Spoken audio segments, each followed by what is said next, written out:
Hi students, அடுத்தது நம்ம என்ன பார்க்க போகிறோம்னா ரெப்ரசன்டேஷன் ஆஃப் ஃபங்க்ஷன்ஸ். ஃபங்க்ஷனை வேறு எப்படிலாம் ரெப்ரசன்ட் பண்ணலாம் அப்படிங்கிறத பற்றி தான் இந்த கிளாஸில் நம்ம பார்க்க போகிறோம். A function may be represented as ordered pairs அல்லது டேபிள் ஃபார்ம் அல்லது ஏரோ டயக்ராம் அல்லது கிராஃபிக்கல் ஃபார்ம். 4 விதமாக ஃபங்க்ஷனை ரெப்ரசன்ட் பண்ணலாம். ஓகேவா? ஸோ ஒரு ஃபங்க்ஷன் ஏ டு பின்னா ஏ கிராஸ் பின்னு அர்த்தம். ஒரு ஏ கிராஸ் பிங்கிற கார்ட்டீசியன் ப்ராடக்டில் B a function could be set of ordered pairs like இப்போ function f equal x comma ஒய்ன்னு கொடுத்துருவேன். சச் தட் ஒய்னா என்ன அர்த்தம்னா some function I will be applying over on x. ஓகேவா? Y equal f of x and x belongs to set A. இது வந்து of all ordered pairs represent a function. இது ஒரு ஃபார்மில் ஃபங்க்ஷனை என்னால் ரெப்ரசன்ட் பண்ண முடியும். அடுத்தது table form. Some x value, இங்கே வந்து சம் எக்ஸ் வேல்யூ இருக்கும், அதே மாதிரி இங்கே சம் ஒய் வேல்யூ இருக்கும், கரஸ்பாண்டிங் இது ஈக்குவலண்ட் கொடுத்துருப்போம். ஓகேவா? இப்படியும் நம்ம ஃபங்க்ஷனை ரெப்ரசென்ட் பண்ணலாம். ஏரோ டயக்ராம் நமக்கு நல்லாவே தெரியும். இந்த மாதிரி ஃபார்மேட்டில் ரெப்ரசென்ட் பண்ணுறதா ஏரோ டயக்ராம். அடுத்தது கிராஃபு. உங்களுக்கு ஆர்டர்ட் பேர் வேல்யூஸ் வருதுன்னா அதை அழகாக கிராஃபில் ஒவ்வொரு பாயிண்டாக ரெப்ரசென்ட் பண்ணி காமிக்கலாம். இப்படி 4 விதமாக உங்களுடைய ஃபங்க்ஷனை ரெப்ரசென்ட் பண்ணி காமிக்கலாம். அடுத்தது என்ன பியூட்டிஃபுல் கான்செப்ட் அப்படின்னு பார்த்தீங்கன்னா vertical line test. Vertical line test அப்படின்னா அதாவது ஒரு ஃபங்க்ஷன் வந்துச்சுன்னா அதை ஒரு கர்வ் ஃபார்மில் மாற்றலாம். இங்கே பாருங்களேன், every function can be represented by a curve in a graph, but not every curve drawn in a graph will represent a function. அதாவது எந்த ஒரு ஃபங்க்ஷனாலும் அதை ஒரு கர்வாக நீங்கள் வந்து கிராஃபில் ரெப்ரசன்ட் பண்ணலாம். அதுக்காண்டி இதே நீங்கள் அட்வான்டேஜ் எடுத்துக்கிட்டு எல்லா கர்வும் நான் ஃபங்க்ஷன் சொல்லவே கூடாது, அந்த கர்வும் மட்டும் நமக்கு இருக்கவே கூடாது. ஆனால் எல்லா ஃபங்க்ஷனும் ஒரு கர்வை ஃபார்ம் பண்ணோம், எல்லா கர்வும் ஃபங்க்ஷனை ஃபார்ம் பண்ணணும்னு சொல்ல முடியாது. ஓகேவா? அப்போது இதை எப்படி நான் என்ஷூர் பண்ணுறது? நீங்கள் பாட்டுக்கு ஒரு கர்வ் கொடுத்துட்டு இது ஃபங்க்ஷனாக இல்லையா அப்படின்னு சொல்லி கேட்டிங்கன்னா அதுக்கு தான் நமக்கு ஒரு டெஸ்ட் இருக்குது.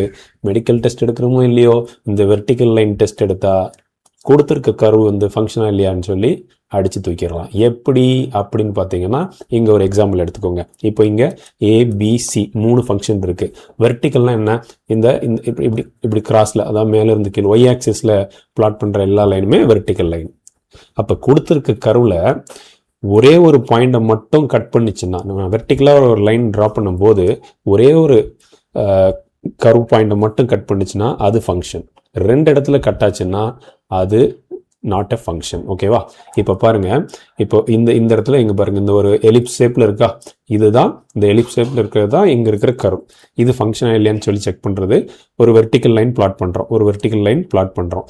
இங்கே பாருங்கள், பிங்கிற இடத்துல அது கட் ஆகுது, கியூங்கிற இடத்துல கட் ஆகுது. 2 இடத்துல கட் ஆச்சுன்னா இது ஃபங்க்ஷன் கிடையாது. ஓகேவா? அதே மாதிரி இங்கே ஒரு கர்வ் இருக்குது. இந்த கர்வில் பாருங்கள், நீங்கள் இந்த வெர்டிக்கல் லைனை நீங்கள் எந்த இடத்துலனாலும் ட்ரா பண்ணலாம். ஓகேவா? எந்த இடத்துலனாலும் ட்ரா பண்ணிங்கன்னா அட்மோஸ்ட் ஒரு பாயிண்டில் கட் ஆச்சுன்னா அது ஃபங்க்ஷன். மோர் தென் 1 பாயிண்ட் வந்துச்சுன்னா that is not a function. ஓகேவா? இப்போ இந்த கேஸில் இந்த இடத்துல அவங்க பிளாட் பண்ணுறாங்க, அது கரெக்டாக இந்த ஒரு பாயிண்டில் தான் மீட் ஆகுது. பாருங்கள், இந்த பர்டிகுலர் கர்வில் நீங்கள் எந்த இடத்துல வெர்டிக்கல் லைன் பிளாட் பண்ணாலும் அட்மோஸ்ட் ஒரு பாயிண்டில் தான் கட் ஆகுமே தவிர மோர் தென் 1 பாயிண்ட் கட் ஆகாது. அப்போ கண்டிப்பாக இவர் வந்து ஃபங்க்ஷன் தான். ரைட்டா?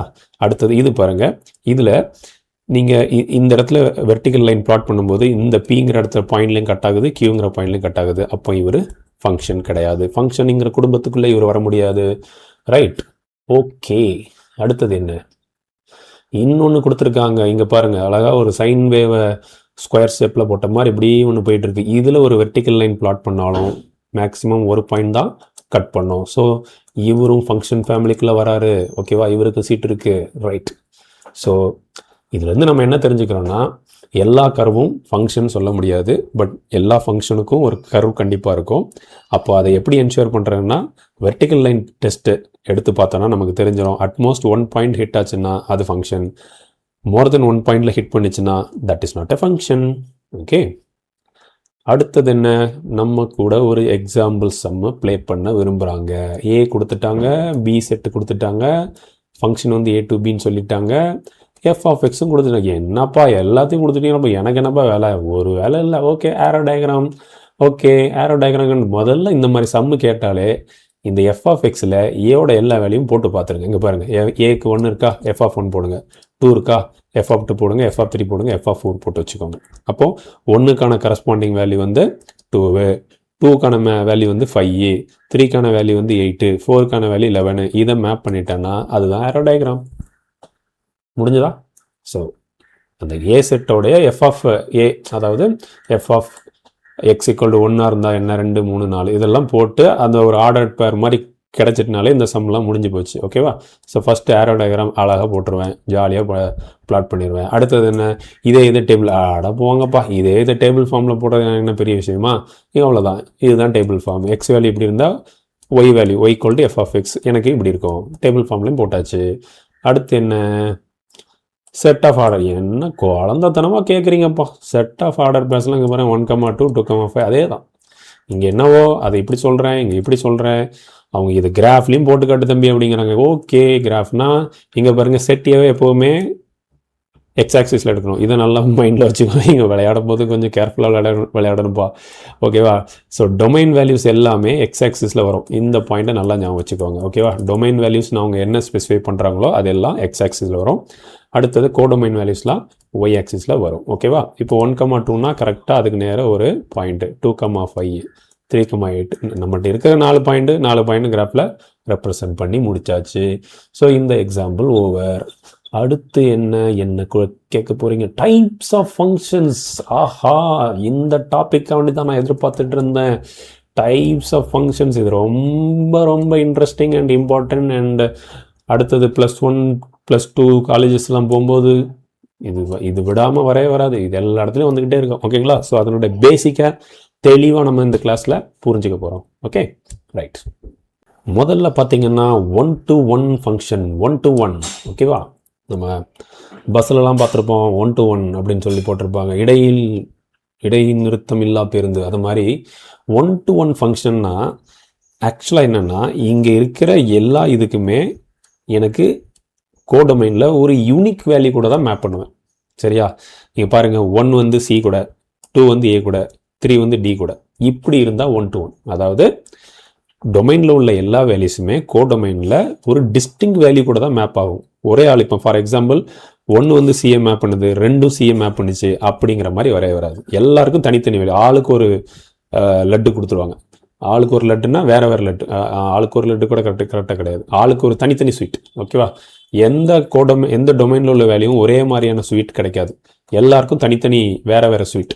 ஓகேவா? இவருக்கு லட்டு, இவருக்கு பாதுஷா, இவருக்கு ஜாங்கிரி, இந்த மாதிரி. ஓகேவா? அப்போ பாயிண்ட்டை நல்லா ஞாபகம் வச்சுக்கோங்க. 1-to-1ன்னா எல்லாருமே ஒரு டிஃப்ரெண்ட் நம்பரை தான் அல்லது டிஃப்ரெண்ட் வேல்யூ தான் பாயிண்ட் பண்ணுவாங்க. அதுதான் 1-to-1 ஃபங்க்ஷன். இப்போது இந்த டெஃபினிஷன் பாருங்கள். A function F a to b is called 1-to-1 if distinct elements of a have distinct images in b. எங்கேயுமே ஒரு சிமிலர் எலிமெண்ட் வராது. ஓகேவா? This is also called as injection. ஊசி எடுத்து போடுறாங்க, இன்ஜெக்ஷன். ரைட். இதை இன்னும் கொஞ்சம் டெக்னிக்கலாக சொல்ல போனால் இது கொஞ்சம் புரிஞ்சிக்க ஈஸியாக தான் இருக்கும்.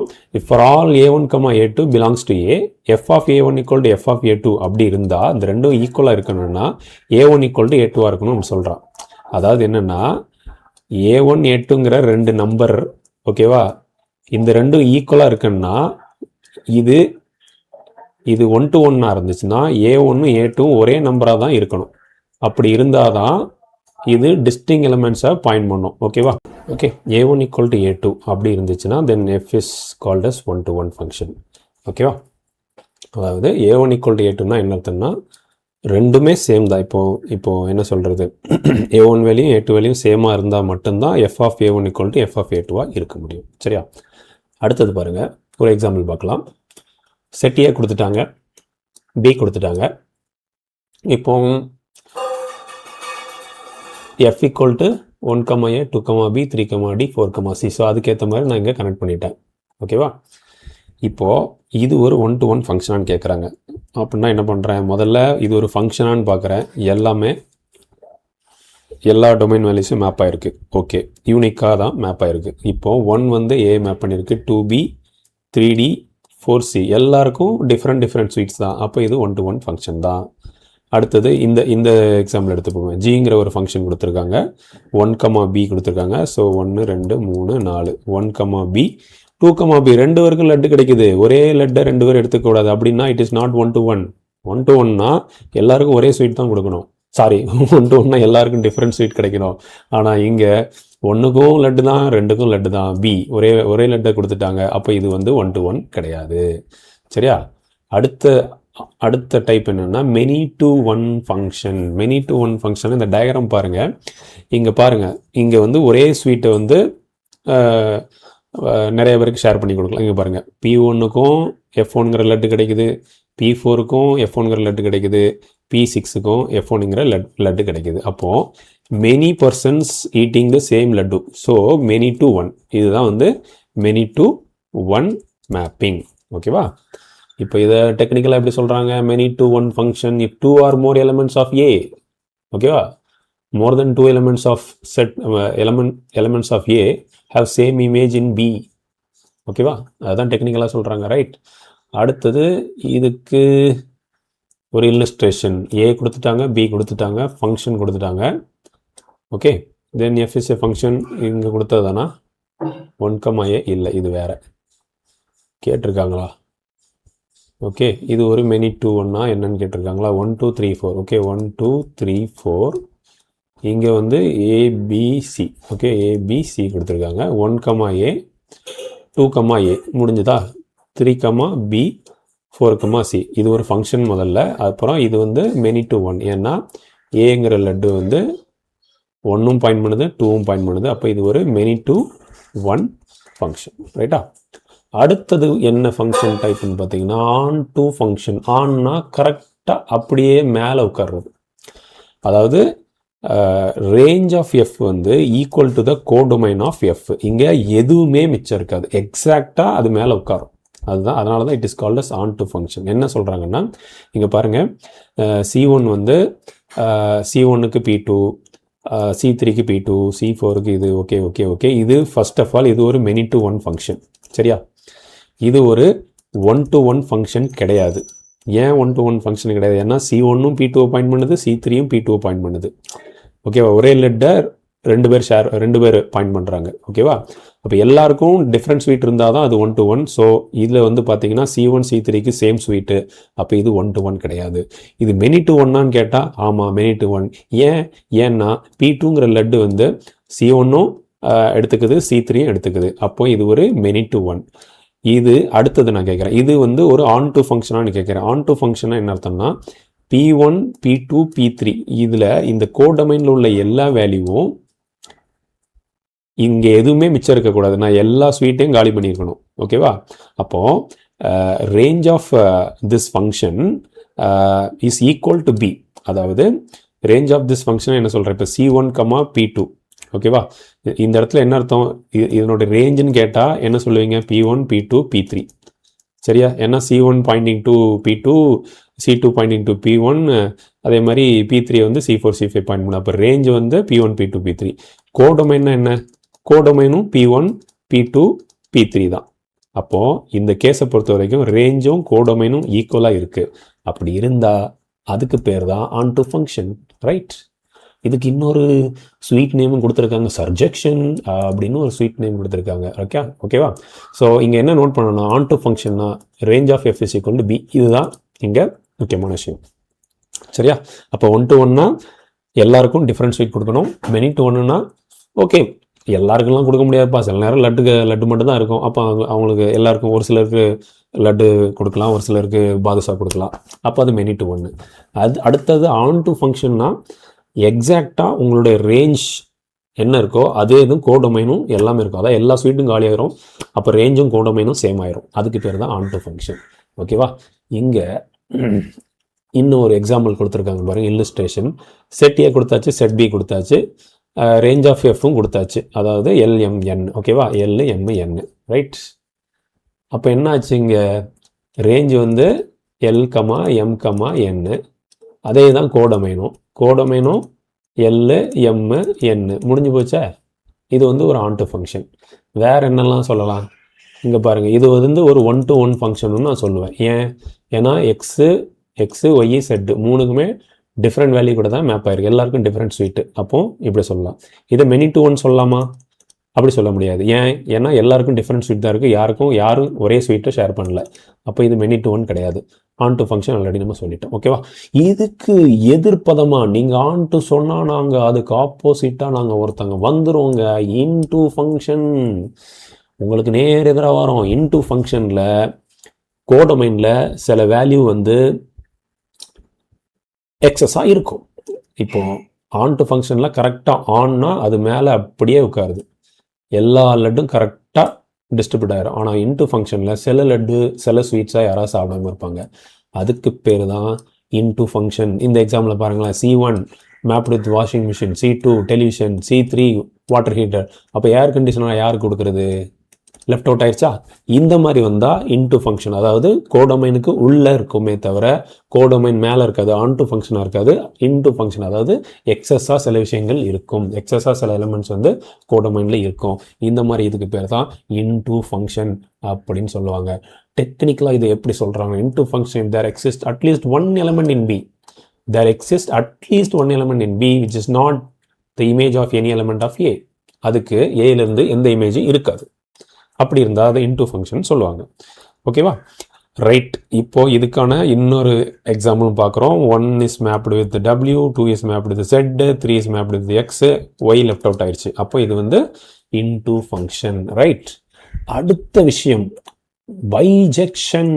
பைஜெக்ஷன் எல்லாமே ஏதோ இன்ஜெக்ஷன் சர்ஜெக்ஷன், ஓகே பரவாயில்ல. பைஜெக்ஷன்னா என்னென்னா இதில் 2 கண்டிஷன் பார்க்கணும்.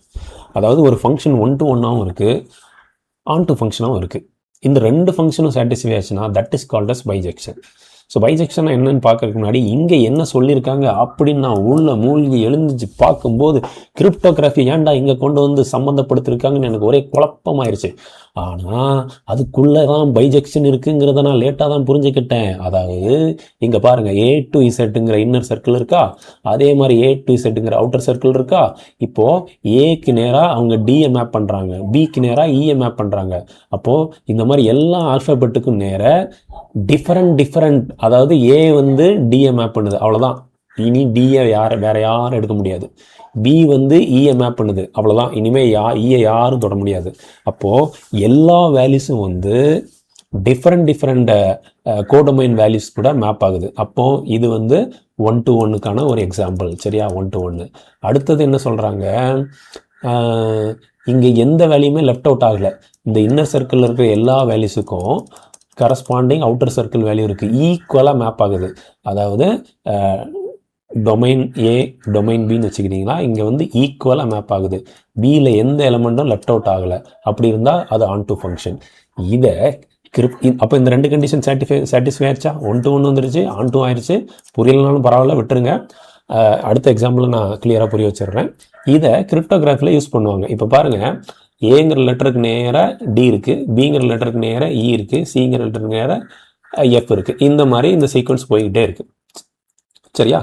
இப்போது ஹலோங்கிற வேர்டை நான் வந்து ரகசியமாக நான் இன்னொருத்தருக்கு கடத்தணும்னா ஹலோன்னு சொல்ல மாட்டேன்.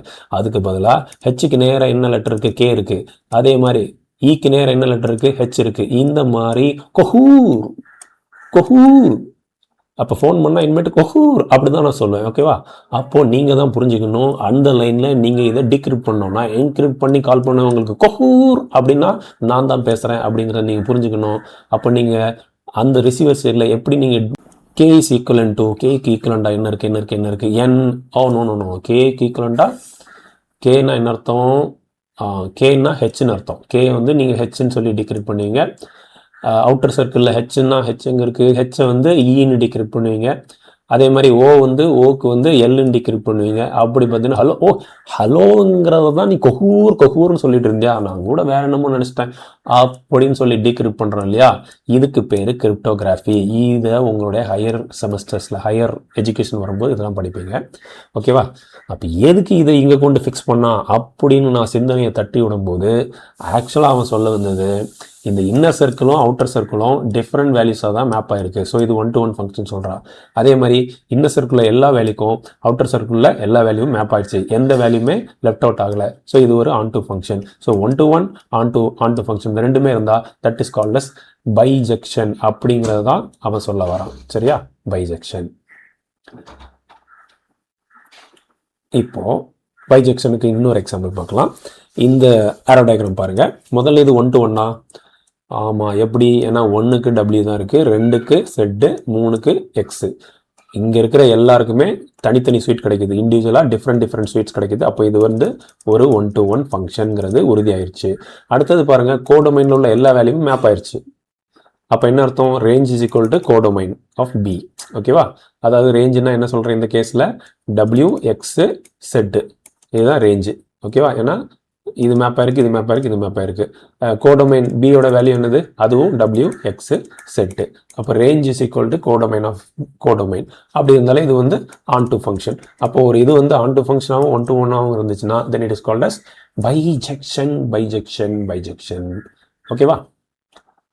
இப்போ நம்ம பார்த்ததோடைய எல்லா விதமான ஒரு ரிவிஷன் குட்டியா இங்கே பாருங்க. 1 to 1னா இப்போ கிளியராக அடிச்சிடலாம். 1 to 1னா என்ன சொன்னேன்? இங்கே இருக்கிற இந்த மேப்பிங்கில் எல்லா ஸ்வீட்டுமே டிஃப்ரெண்ட் ஸ்வீட் கூட மேப் ஆகிருக்கும். பாருங்கள், CD எல்லாமே டிஃப்ரெண்ட் ஸ்வீட் கூட மேப் ஆகிருந்ததுன்னா தென் இட் இஸ் 1 to 1. ஓகேவா? அது மட்டும் இல்லாமல் மெனி டு 1 அப்படின்னு பார்த்தீங்கன்னா இங்கே பாருங்கள், சேம் ஸ்வீட் லட்டு வந்து மோர் தென் 1 வந்து ஷேர் பண்ணிக்கிட்டாங்க. இந்த மாதிரி ஸ்வீட் ஷேர் பண்ணாங்கன்னா அது வந்து மெனி டு 1 சொல்லுவோம். ஆன் டூன்னா இங்கே பாருங்கள், இங்கே எதுவுமே மிச்சம் வைக்க மாட்டேன், எல்லாத்தையும் காலி பண்ணியிருந்தேன்னா எக்ஸாக்டாக அதான் ஆன்னா மீது அது மேலே அப்படியே அழகாக உட்காருது. எதுவுமே மிச்சம் வைக்காமல் எல்லா ஸ்வீட்டையும் நான் வந்து காலி பண்ணிட்டேன்னா அது on to function. In to ஃபங்க்ஷனாக இங்கே பாருங்கள், எக்ஸஸாக இ இருக்குது, எஃப் இருக்குது, இவருக்குலாம் யாரப்பா மேப்பிங் பண்ண போகிறீங்க? மேப் எதுவுமே பண்ணல. அப்படி இருந்தால் இன்டூ அதுக்குள்ளே போயிருது. சரியா? இப்போ இது தவிர்த்து இதில் அடிஷ்னலாக வேறு என்ன பார்க்கலான்னு பார்த்தீங்கன்னா, இது வேறு என்ன ஃபங்க்ஷன்லாம் இருக்குது? இது 1 to 1 சொல்லியாச்சு. Okay, 1 to 1. அப்புறம் மெனி டு 1 சொல்லலாமா? மெனி டு 1 சொல்ல முடியாது, ஏன்னா எல்லா ஸ்வீட்டுமே டிஃப்ரெண்ட்டாக இருக்குது. அப்போ ஒரு ஃபங்க்ஷன் 1 to 1 இருந்தால் கண்டிப்பாக அது மெனி டு 1 இருக்க முடியாது. இது நல்லா புரிஞ்சுக்கோங்க. 1 to 1 இருந்துச்சுன்னா அதில் மெனி டு 1ங்கிற ஃபங்க்ஷன் இருக்க வாய்ப்பே கிடையாது. ஏன்னா எல்லா ஸ்வீட்டும் டிஃப்ரெண்ட் ஸ்வீட் வந்து டிஃப்ரெண்ட் பர்சன்ஸுக்கு கொடுத்தா மட்டும்தான் அது 1 to 1. மெனி டு 1னா ஏதோ ஒரு ஸ்வீட்டை 2 பேர் ஷேர் பண்ணாங்க தான் மெனி டு 1. அப்போ 1 to 1 வந்து மெனி டு 1 இருக்க முடியாது. இதே மாதிரி இன்னும் தத்துவம் பொங்குது, மெனி டு 1 வந்து 1 to 1 இருக்க முடியாது. ஏன்னா மெனி டு 1னா ஒரே ஸ்வீட்டை 2 பேர் ஷேர் பண்ணிட்டாங்க, அதுக்கப்புறம் அதை நீங்கள் 1 to 1க்குள்ளே போட முடியாது. சரியா? ரைட். வேறு என்ன சொல்லலாம்? இது வந்து இன்டூ ஃபங்க்ஷன் சொல்லலாம், ஏன்னா இஎஃப் வந்து இது வரைக்கும் அந்த ஸ்வீட்டை யாரும் எடுத்துக்கல. ஓகேவா? அப்போ இதை வந்து இன்டூ ஃபங்க்ஷன் சொல்லலாம், ஆன் டு ஃபங்க்ஷன் சொல்ல முடியாது. ஓகேவா? அப்போது இதுவும் என்னப்பா தத்துவமாக கொண்டுது இன்றைக்கி. அப்போ ஒன்று இன்டூ ஃபங்க்ஷனாக இருந்துச்சுன்னா அது ஆன் டு ஃபங்க்ஷனாக இருக்க முடியாது. சரியா? அதே மாதிரி இங்கே பாருங்கள், இது மெனி டு 1 கொடுத்தாச்சு, அப்போ 1 to 1 கிடையாது.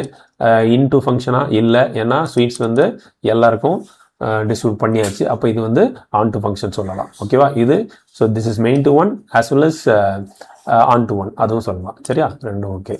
அடுத்தது இதில் வேறு என்ன அடிஷ்னல் எடுக்கலாம்? இது 1 to 1 கிடையாது, 1 to 1 கிடையாது, இது 1 to 1 கிடையாது. மெனி டு 1 எஸ், இதை மெனி டு 1 சொல்லலாம், ஏன்னா ஏங்கிற ஸ்வீட் வந்து shared by 1 and 2. Many to 1 சொல்லலாம். அப்புறம் இதை வந்து இன்டூ ஃபங்க்ஷன் சொல்ல முடியாது, ஆனால் ஆன் டு ஃபங்க்ஷன் சொல்லலாம். ஓகேவா? இது வந்து இன்டூ ஃபங்க்ஷன் தான், அப்போ இன்டூன்னா ஆன் டு கிடையாது. இது 1 to 1 கூட, இது 1 to 1 ஃபங்க்ஷன் சொல்லலாம், ஆனால் மெனி டு 1 ஃபங்க்ஷன் கிடையாது, ஏன்னா எல்லாமே தனித்தனியாக இருக்குது. ஓகேவா? That's all. ரைட். இப்போ நாம் என்ன பார்க்க போகிறோம்னா ஹோரிசான்டல் லைன் டெஸ்ட் அப்படிங்கிறத பார்க்க போகிறோம். இதுக்கு முன்னாடி வெர்டிக்கல் லைன் டெஸ்ட்னு ஒன்று பார்த்தோம். அது வந்து ஒரு கிவன் கர்வ் வந்து ஃபங்க்ஷனாக இல்லையா அப்படின்னு குறுக்கால ஒரு கோடு போட்டு பார்த்தா நமக்கு தெரிஞ்சிடும். குறுக்காலே நெடுக்கால ஒரு கோடு போட்டு பார்த்தா தெரிஞ்சிடும். ஏதோ ஒன்று சரி புரியலை. ஓகே, ஹோரிசான்டல் லைன் டெஸ்ட் அப்படின்னா என்னென்னா, a function represented in a graph is 1 to 1 ஃபங்க்ஷனாக இருக்குன்னா அந்த ஃபங்க்ஷன் மேலே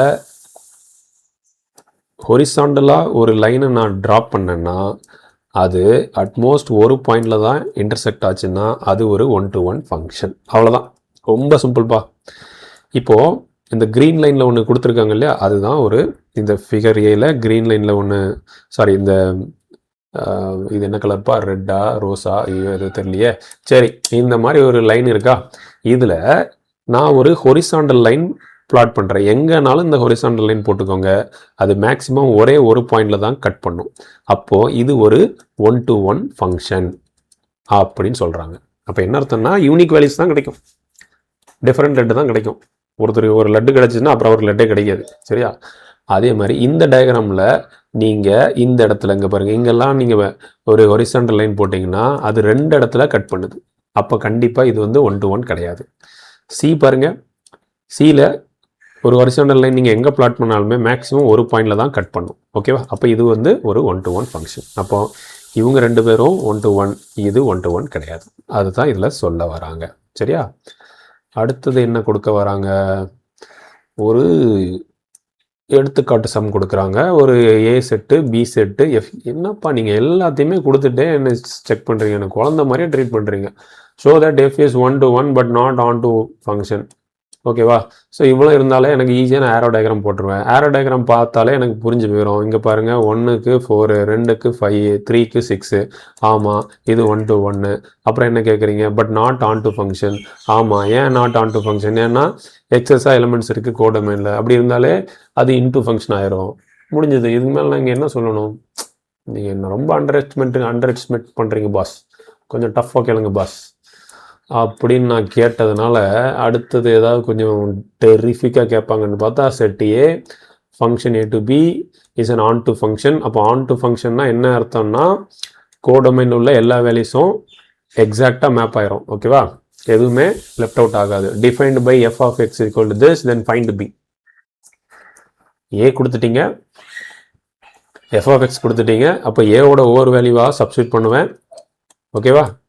சப்ஸ்டியூட் பண்ணால் எனக்கு ஒரு வேல்யூ கிடைக்கும். ஓகேவா? 3 இந்த இடத்துல 1 கிடைக்கும், 1 கிடைக்கும், 3 7 கிடைக்குது. அப்போ என்ன வேல்யூஸ் அழகாக இப்படி பிளாட் பண்ணுறேன். ரொம்ப ஒன்றும் ஷேப்பு கரெக்டாக வரல. -2 -1 0 1 2. இங்கே என்ன வேல்யூஸ்லாம் வருது? 3 1 3 7. 3 வேல்யூ தான். 137 ஆர் 317 எப்படி வச்சுட்டாலும் ஓகே தான். இப்போ -2 வந்து 3 கூட மேப் ஆகுது. -1 வந்து +1 கூட மேப் ஆகுது. 0 வந்து 1 கூட மேப் ஆகுது. ஆஹா, மெனி டு 1 மாறிட்டாரு. அப்புறம் 1 வந்து 3 கூட மேப் ஆகுது. Many to 1. 2 வந்து 7. ஓகே, அப்போது இது 1 to 1 ஃபங்க்ஷனா? இல்லை. மெனி டு 1 ஃபங்க்ஷனா? ஆமாம். இன்டூ ஃபங்க்ஷனா? இன்டூ ஃபங்க்ஷனா? ஏதாவது லெஃப்ட் அவுட் இருக்கா கோடொமைனில்? இல்லை, இன்டூ கிடையாது. ஆன் டு ஃபங்க்ஷனா? ஆமாம், ஏன்னா எல்லாமே மேப் ஆயிடுச்சு. எக்ஸாக்டாக ஆன் டு ஃபங்க்ஷன் இருக்குது. கொஸ்டின் என்னப்பா? Find B. இதுதான் பி. 317 தான் பி. முடிஞ்சதா? அடுத்தது என்ன சம்முன்னு பார்க்கலாம். 1.5 ஃபங்க்ஷன் என் டு என்னா டொமைனும் 1 to infinity இருக்கும், கோடொமைனும் 1 to infinity இருக்கும். Defined by f of x கொடுத்தாச்சு. ஆமாம், எக்ஸ் நேச்சுரல் நம்பர் தான். Find the images of 1 2 3. அப்போ இந்த இடத்துல எக்ஸுக்கு பதிலாக 1 2 3 போட்டால் ஒரு வேல்யூ கிடைக்கும். இந்த போட்டிருக்காங்களா? 5 8 11. இதுதான் இமேஜஸ் ஆஃப் 1 2 3. அதுக்கப்புறம் find the pre image of 29 53. இங்கே பாருங்கள், இதுக்கு பேர் இமேஜ். கோடொமைனில் இருக்கிறதுக்கு பேர் ப்ரீ இமேஜ். சாரி, மாற்றி சொல்லிட்டேன்ப்பா. ஸோ இதனுடைய இமேஜ் வந்து இங்கே இருக்கும். ஓகேவா? அப்போது இங்கே ஒரு வேல்யூ இருக்குன்னா அதனுடைய ப்ரீ இமேஜ் வந்து இங்கே இருக்கும். ப்ரீ இமேஜ் வந்து இங்கே இருக்கும். இப்போ என்ன கொடுத்துருக்காங்க? Find the pre images of 29 53னா 29 53ங்கிற values f of x equal to 29. ஓகேவா? அப்போது எக்ஸோட வேல்யூ என்னன்னு கேட்குறது தான் ப்ரீ இமேஜ். அப்போ இங்கே பாருங்கள், if x is the pre image of 29, f of x equal 29. கரெக்டாக? அதான் நான் இப்போ சொன்னேன். F of x equal to 29. F of x equal 29னா அப்போ நம்ம இதை எப்படி எழுதலாம்? 3x + 2 = 29 எழுதலாம். அப்போ அதிலிருந்து எக்ஸ் இஸ் ஈக்குவல் டு என்ன அப்படின்னு கிடைக்கும். அப்போது 29ஓடைய ப்ரீ இமேஜ் வந்து 9ன்னு கிடைக்கும். அதே மாதிரி 53ஓட ப்ரீ இமேஜ் கேட்டிருக்காங்க. அப்போ எஃப் ஆஃப் எக்ஸ் ஈக்குவல் 53ன்னு அர்த்தம். அப்போ 3x + 2 = 53. அப்போ ஒரு எக்ஸ் வேல்யூ கிடைக்கும். அப்போ 53ங்கிறதோடைய ப்ரீ இமேஜ் வந்து 17. அப்படியே ஆப்போசிட்டில் சொன்னால் 17ஓட இமேஜ் வந்து 53. இங்கே 9ஓட இமேஜ் வந்து 29. இங்கே 17ஓட இமேஜ் வந்து 53. ஆப்போசிட்டில் சொல்கிறதுக்கு பேர் தான் ப்ரீ இமேஜ். சரியா? மூணாவது வந்து identify the type of function. Identify the type of ஃபங்க்ஷன்னா இங்கே என்ன கிடச்சிருக்கு? 1 வந்து 5 கூட மேப் ஆகுது, எக்ஸ் ஈக்குவல் 2னா 8 கூட மேப் ஆகுது, 3னா 11 கூட மேப் ஆகுது. அப்போ இங்கே பாருங்கள், 1 2 3 4 வரைக்கும் மேப் ஆகலை, 6 7 மேப் ஆகலை, 9 10 மேப் ஆகலை. அப்போது இதை வந்து நான் 1 to 1 ஃபங்க்ஷன் சொல்லலாமா?